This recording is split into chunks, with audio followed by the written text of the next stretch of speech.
Antes de seguirmos, é importante alertar. Este conteúdo exige cautela e discernimento por parte do espectador. O que será exposto é baseado no testemunho oficial do Tribunal Federal, no julgamento de Sean Diddy Combs, conforme relatado pelo respeitado Inner City Press. O 7º dia do julgamento federal de Diddy já estava mergulhado no caos quando algo totalmente inesperado aconteceu. Joe Rogan, comediante, comentarista e anfitrião do podcast mais baixado do mundo, atravessou as portas do tribunal, sem comitiva, sem advogados, apenas um homem segurando um pequeno caderno preto e uma memória carregada de verdades perturbadoras. O que começou como comentários especulativos em seu podcast, agora tomava um rumo sério. Joe Rogan estava ali para testemunhar sob juramento. E o que ele revelou não era fofoca, era experiência, observação e uma trilha de evidências que iam muito além de manchetes caça-cliques. À medida que ele começava a falar, ficava claro, aquilo não era mais apenas um julgamento de celebridade, era o desmantelamento de um sistema inteiro.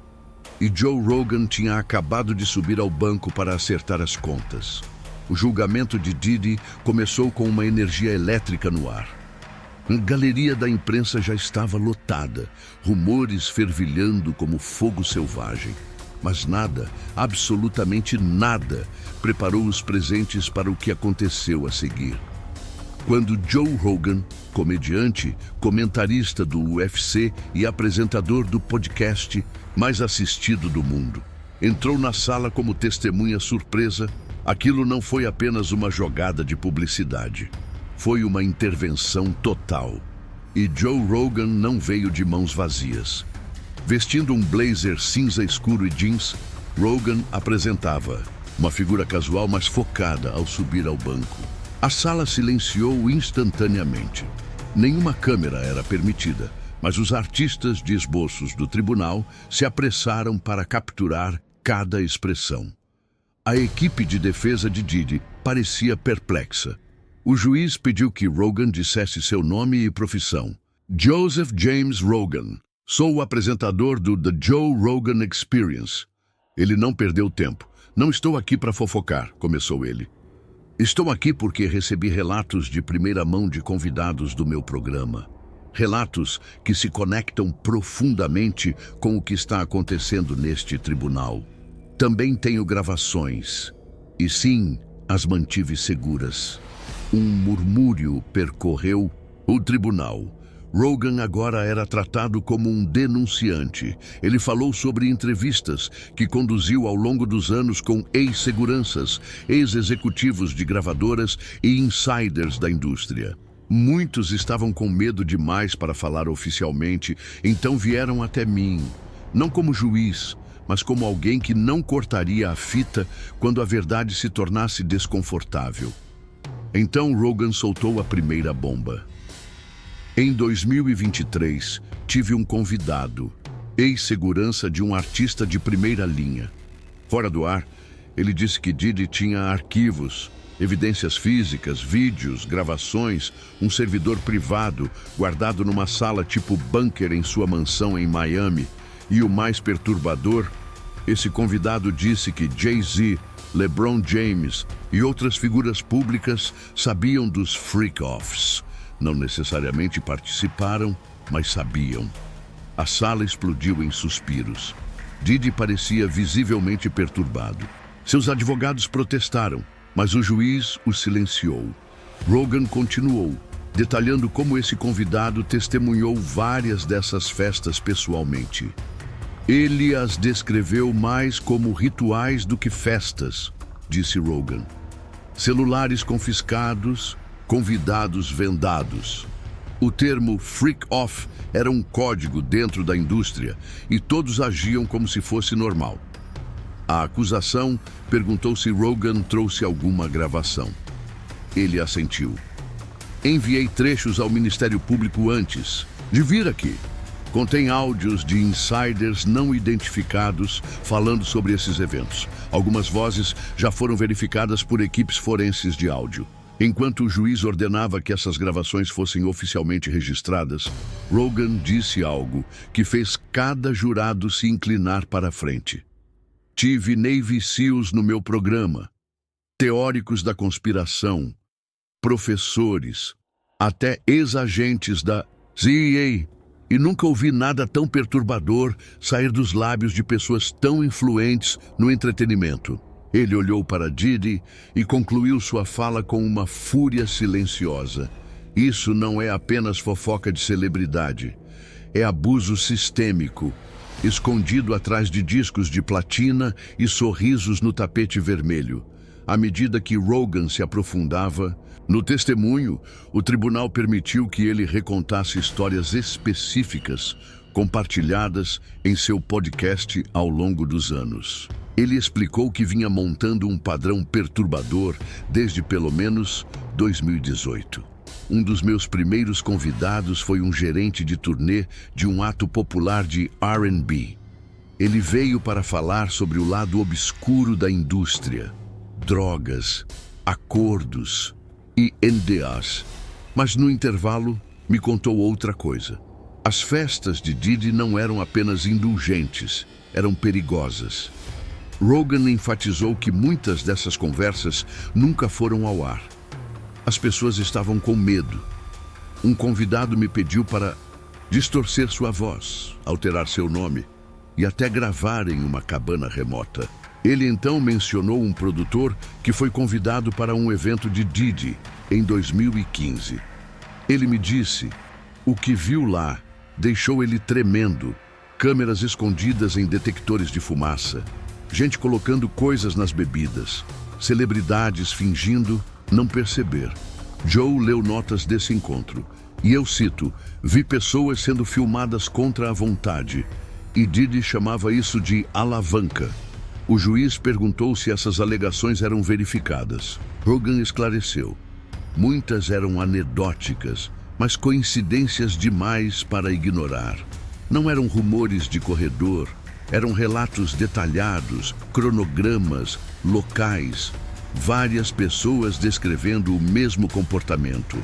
Ele explicou como mantinha um arquivo privado dessas histórias não transmitidas, protegido por NDAs criados com advogados. Não queria ser processado, mas também não queria que isso fosse enterrado. Então ele mencionou os processos de Jane Doe.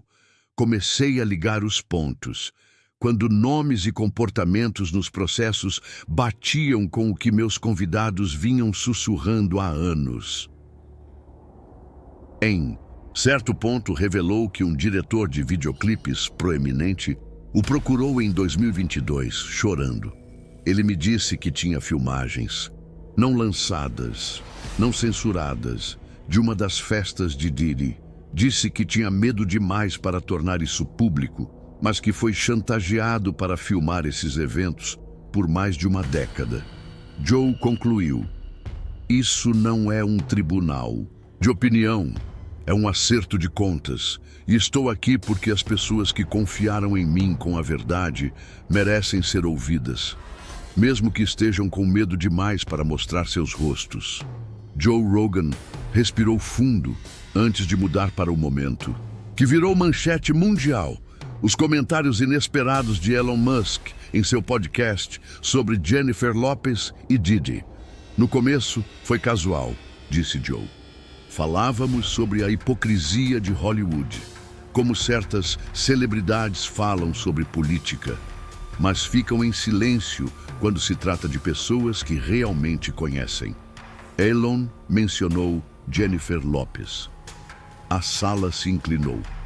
Ele disse, ela namorou Diddy, foi às festas, sabia como ele era, porque nunca alertou ninguém. Rogan pausou. Aquele trecho explodiu, milhões de visualizações. Mas o que me chamou a atenção foi a rapidez com que as pessoas correram para defender J-Lo, ao invés de perguntar o que ela poderia estar escondendo. Ele lembrou o tribunal sobre o tiroteio na boate em 1999, que levou Shyne à prisão. Jennifer estava no carro quando a arma foi supostamente jogada pela janela. Ela disse que Didi não fez. Ele saiu livre. Shine foi preso. E Jennifer continuou namorando Didi por mais 2 anos. Joe deixou isso pairar antes de continuar. O que significa, quando alguém sai de um tiroteio, ajuda a proteger o homem preso e continua com ele, enquanto o outro leva a culpa. Então acrescentou uma linha arrepiante. E se você for perfeito, apenas para o diabo. Rogan destacou que, enquanto muitas celebridades postavam sobre a filantropia de Didi, nenhuma se manifestou quando os processos começaram a se acumular. Onde estava J.Lo quando as fitas dos freak-offs foram mencionadas? Onde ela estava quando Shine finalmente contou a verdade sobre 1999? Ele finalizou com uma declaração incisiva. Não estou dizendo que ela fez algo criminoso. Estou dizendo que silêncio diante do abuso é cumplicidade. E muita gente no círculo de Didi aperfeiçoou a arte de desaparecer quando as câmeras se viram. Joe Rogan se inclinou para a frente, retornando a uma história que o assombrava há meses. O Bunker, um ex-segurança que trabalhou na mansão de Didi em Miami. Participou do meu programa em 2022, começou Rogan. Mas não transmitimos esse segmento. Ele ficou com medo. Mas o que ele me contou fora do microfone ficou marcado na minha memória. Segundo Rogan, o segurança descreveu um cofre reforçado, semelhante a um porão, enterrado sob a propriedade, acessível apenas por escaneamento biométrico. Dentro dele, o segurança afirmou que havia dezenas de discos rígidos criptografados. Ele chamava aquilo de a caixa preta e dizia que era a apólice de seguro de Didi. Rogan explicou que lá havia imagens de festas bizarras, materiais de chantagem, contratos, vídeos ocultos gravados por câmeras escondidas, e não apenas de pessoas aleatórias, mas também de celebridades, executivos e políticos. O tribunal ficou em choque. A equipe de defesa de Didi se contorceu visivelmente. Um dos jurados pegou seu copo d'água com as mãos trêmulas. O segurança relatou que, certa vez, entrou na sala durante um processo de backup. Ele viu prateleiras de servidores, todos isolados da rede, air-gapped. Não conseguiu ir muito longe. Um homem armado ordenou que ele saísse imediatamente. Essa é a igreja de Didi, disse o segurança. Joe fez uma pausa. Essa frase ficou ecoando em sua mente. A igreja de Didi. Porque, seja o que for que estivesse naquela sala, era sagrado para alguém. Sagrado porque continha poder. Influência, chantagem.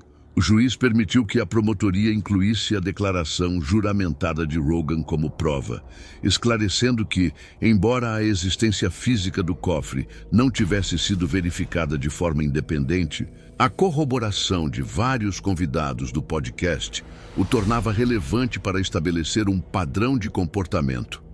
Rogan explicou que outros 2 convidados, ambos estilistas que trabalharam com artistas da Bad Boy Records, descreveram, de forma independente, um cômodo no subsolo onde as câmeras de segurança estavam viradas para dentro. Um deles, inclusive, relatou que foi convidado a assinar um acordo de confidencialidade, NDA, exatamente naquele local, após perceber o que parecia ser um buraco de espião disfarçado embutido no espelho. Isso é o que mais arrepia, disse Rogan. Pessoas descreveram esses lugares, esses rituais, da mesma forma, com anos de diferença, vindos de contextos totalmente distintos. Então ele revelou algo que o tribunal ainda não sabia.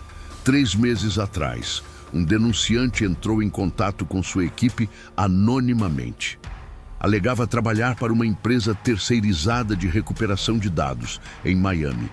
Disse que havia sido contratado para extrair vídeos criptografados de um servidor corrompido e que parte desse material mostrava convidados em eventos de Didi em situações comprometedoras.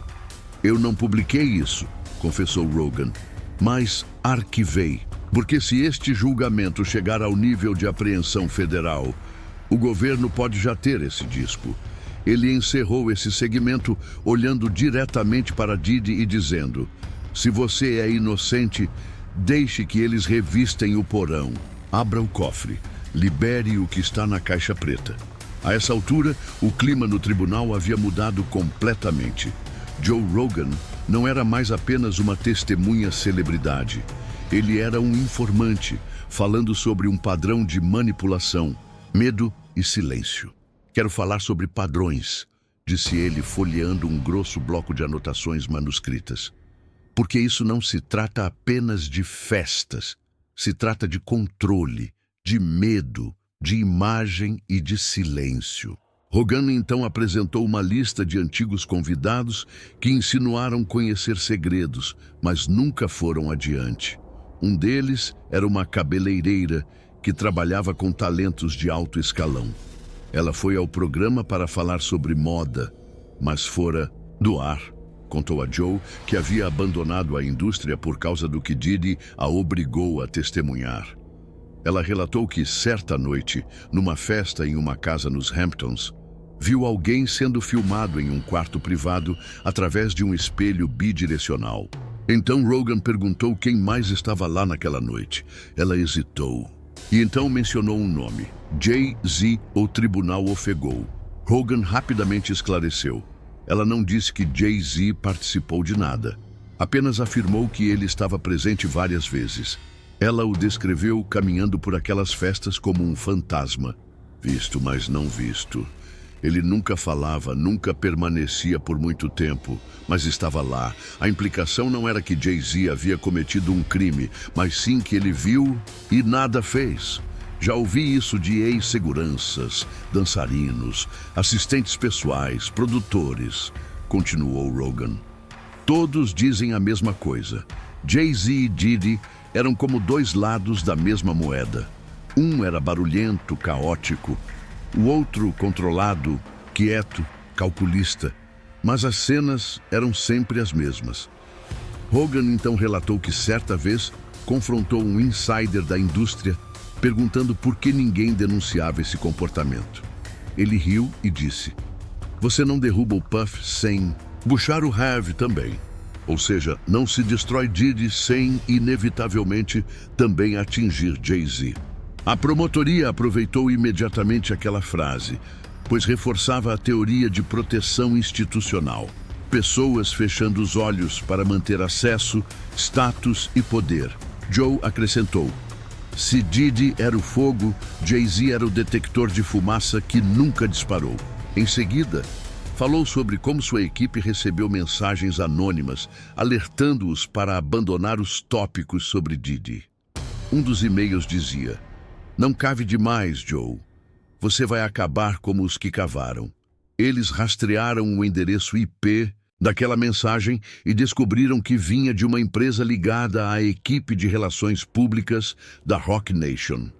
O juiz permitiu a declaração, mas com uma nota de cautela.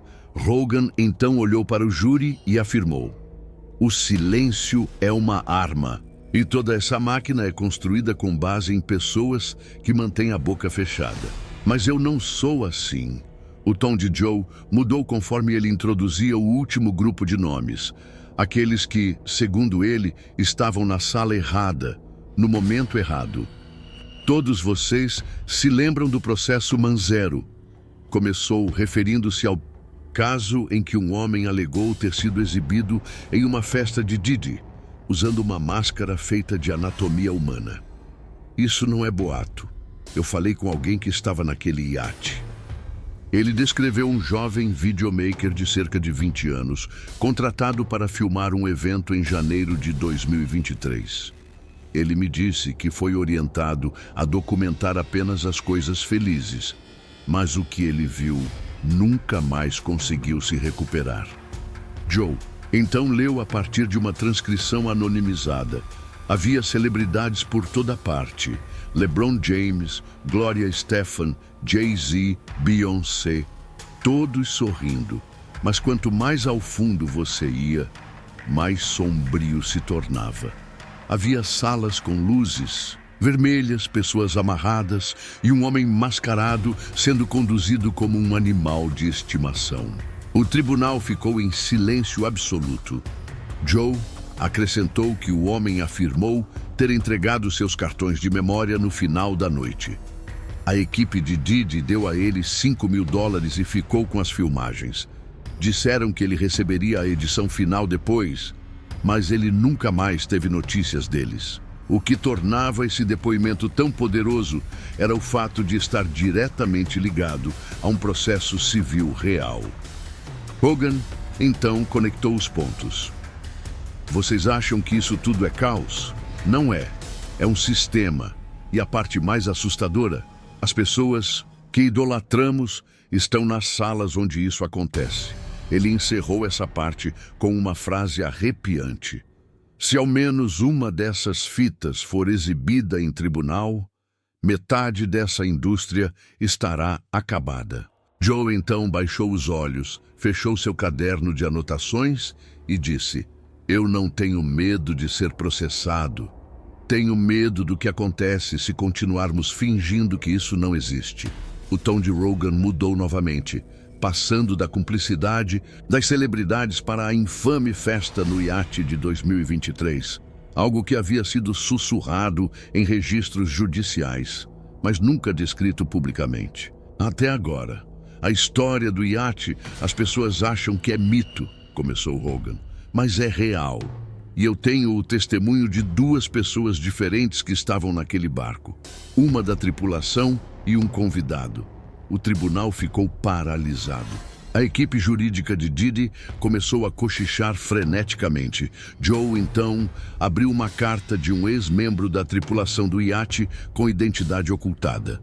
A pessoa foi contratada para o que acreditava ser um clipe privado de música.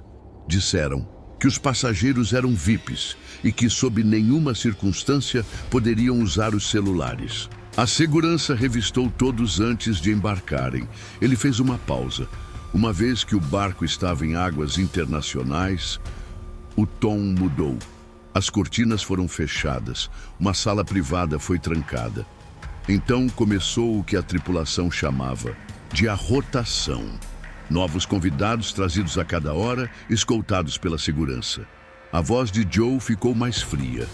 A testemunha disse que havia câmeras escondidas, colocadas dentro das molduras dos espelhos. Alguns membros da equipe foram instruídos a colocar drogas nas bebidas. Eles se recusaram, mas outros não. Um silêncio tomou conta da galeria. E o convidado que se apresentou, ele não deveria estar lá. Foi uma adição de última hora, um favor a alguém da indústria. Achou que seria uma oportunidade de networking, mas acabou sendo algo completamente diferente. Joe citou o relato do convidado. Havia um homem mascarado. As pessoas riam dele. Parecia uma performance artística, exceto que não era.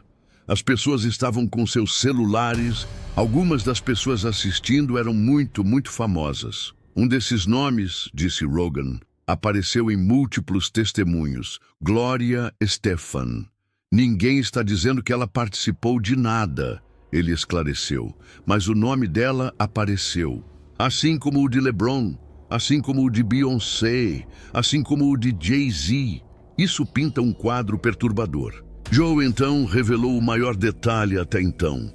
O homem disse que, depois que o iate atracou, ofereceram dinheiro para que ele esquecesse o que viu. Ele recusou. 2 semanas depois, invadiram o apartamento dele. E o único item levado, seus discos rígidos externos. O tribunal ordenou que essa declaração fosse incluída como prova. Rogan olhou para o júri. Pessoas arriscaram a vida para falar a verdade, e outras foram pagas para esquecê-la. Até aquele momento, o depoimento de Joe Rogan havia mudado o clima de todo o julgamento. Não era mais sobre excentricidades de celebridades, mas sobre intimidação sistêmica, poder e chantagem. Joe então disse de forma direta: "Deixem-me falar sobre a alavancagem. O que Diddy criou não era apenas uma cena de festas, era um ecossistema de silêncio. ele contou ao tribunal que diversos convidados de seu podcast Fora do Ar, em sussurros e às vezes em lágrimas, descreveram exatamente o mesmo processo. Você é convidado para uma festa, assina um acordo de confidencialidade, NDA, é filmado sem saber, e um mês depois recebe uma mensagem, não uma ameaça, apenas um lembrete. Se divertiu no mês passado, vamos manter isso entre nós. Joe chamou isso de uma teia de algemas invisíveis. Ele então descreveu como um produtor vencedor do Grammy confidenciou que foi oferecido a ele um enorme impulso na carreira, em troca de deletar um vídeo que havia gravado em uma festa de Diddy. Ele recusou. Uma semana depois, 3 casas de show cancelaram a sua turnê. Rogan também destacou como recebeu cartas legais de firmas de relações públicas alertando-o para parar de falar sobre certos indivíduos. Ele não citou nomes, mas deixou implícito que o júri não precisava de um mapa para entender a quem se referia. Então veio a parte mais assustadora. Um convidado que trabalhou para uma agência de segurança de celebridades contou a Joe sobre a existência de uma pasta mestra, uma real. Diddy a chamava de o arquivo para dias de chuva, disse Joe.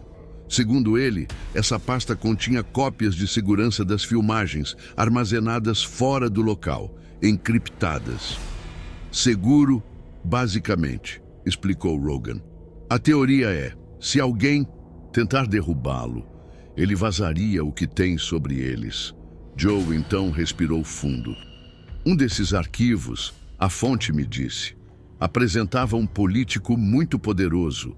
O nome não me cabe dizer. Mas se os federais tiverem essas fitas, este julgamento é apenas o começo. O juiz mandou riscar essa frase do registro, mas o estrago já estava feito. Joe, então, encerrou aquele trecho com uma frase que ecoou pelo tribunal. Isso não era fama, era medo. Ele não apenas dava festas, ele construiu um cofre de silêncio. E, se uma chave girar, tudo vem à tona. Quando seu depoimento se aproximava do fim, Joe Rogan se levantou da cadeira de testemunha. Não foi pedido, mas ele precisava terminar de pé. Isso não é sobre cancelar Diddy, disse ele. É sobre finalmente responsabilizar alguém que construiu um império baseado no medo. O juiz permitiu que ele fizesse uma declaração final. O tribunal ficou em silêncio absoluto. Até o artista encarregado de fazer os esboços parou de desenhar. Joe continuou. Ao longo dos anos, eu entrevistei astronautas, cientistas, filósofos, comediantes e ex-agentes de inteligência. Você aprende a detectar quando alguém está mentindo. E também aprende a perceber quando alguém está escondendo algo, porque está com medo. Joe então fez uma pausa, olhando para o júri. E eu estou dizendo a vocês, o que ouvi sobre Diddy não veio de trolls, veio de pessoas que tremiam enquanto falavam. Pessoas que olhavam por cima do ombro a cada 10 segundos. Outro silêncio pesado. Ele então prosseguiu. Se os federais não encontrarem as gravações, o público encontrará. Alguém em algum lugar as tem. E, quando isso vier à tona, este tribunal vai parecer um ensaio. Joe então lançou um olhar a Diddy. Eu não sei se você começou isso. Não sei se você herdou, mas eu sei que você manteve isso funcionando. E agora, você está vendo tudo desmoronar de dentro para fora. O juiz perguntou a Rogan se ele tinha mais algo a acrescentar. Joe assentiu lentamente. Eu já disse muita coisa no microfone, algumas bobagens, algumas engraçadas, mas essa é a única vez que eu precisava que cada palavra contasse. Porque se ao menos uma criança for salva de entrar nesse tipo de pesadelo, então tudo isso, cada ameaça, cada NDA, cada produtor silencioso, valeu a pena quebrar. Joe então desceu do banco das testemunhas. O júri ficou em silêncio, observando enquanto Rogan passava pela mesa do réu. E pela primeira vez em dias, Didi não olhou. E assim, encerramos mais um mergulho profundo nos bastidores ocultos de uma das indústrias mais poderosas e silenciosas do mundo. Agora, mais do que nunca, fica claro que existem forças, tramas e esquemas que operam longe dos holofotes. Sistemas cuidadosamente construídos para proteger imagens, manter o poder e silenciar vozes. Como disse Joe Rogan, não é sobre fama, é sobre medo. Se você chegou até aqui, é porque valoriza conteúdos que vão além da superfície, que questionam, investigam e expõem as camadas escondidas da realidade. Por isso, eu te convido agora. Curta este vídeo, porque esse simples gesto faz com que essa mensagem chegue a mais pessoas. E se você quer continuar acompanhando conteúdos como este, que unem investigação, conspiração, filosofia e misticidade, se inscreva no canal e ative as notificações. Aqui, nós vamos sempre além do óbvio, trazendo à tona o que muitos tentam manter enterrado. Assim como o arquivo para dias de chuva, citado neste caso, há muitas outras histórias ocultas que precisam ser reveladas. Então, não esquece de deixar seu like, comentar o que achou e compartilhar com quem você sabe que vai se impactar com esse conteúdo. A sua participação é fundamental para que possamos juntos continuar quebrando o silêncio. Até o próximo vídeo. E lembre-se, o poder está em quem conhece a verdade e ousa compartilhá-la.